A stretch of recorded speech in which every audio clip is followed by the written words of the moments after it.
بسم اللہ الرحمن الرحیم والصلاة والسلام علی رسول اللہ وعلی آلہ وصحبہ اجمعین۔ معزز ناظرین و سامعین کرام، السلام علیکم ورحمۃ اللہ وبرکاتہ۔ آج ہم ایک فہرست جس کو ذخیرہ کتب کے نام سے یاد کیا جائے گا اس کا مختصر تعارف پیش کرتے ہیں۔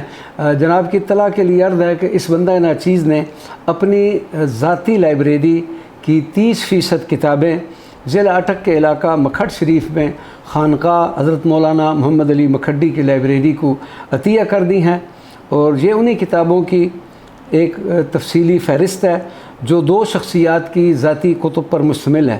پہلے حصہ میں یعنی اس ذخیرہ کتب کی فہرست کے پہلے حصہ میں اس بندہ ناچیز کی کتابوں کو درج کیا گیا ہے، اور دوسرے حصے میں ہمارے دوست جناب عبدالرؤف قادری صاحب نے بھی اپنی ایک پوری لائبریری اس خانقاہ کو ہدیہ کر دی ہے، عطیہ کر دیا ہے۔ ان تمام کتابوں کی فہرست بھی موجود ہے۔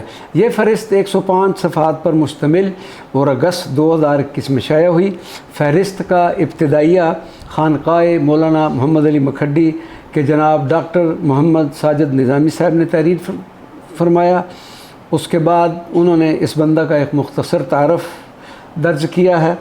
پھر سفیر مقامات مقدسہ کے عنوان سے ڈاکٹر محمد ساجد نظامی کا ایک مختصر مضمون بھی شامل فہرست ہے۔ اس کے بعد گوشہ افتخار احمد قادری کی کتابیں درج ہیں۔ اللہ تبارک و تعالی ہماری اس سعی کو قبول و منظور فرمائے اور یہ ہماری بخشش و مغفرت کا سبب بن جائے۔ آمین یا رب العالمین۔ والسلام علیکم ورحمۃ اللہ وبرکاتہ۔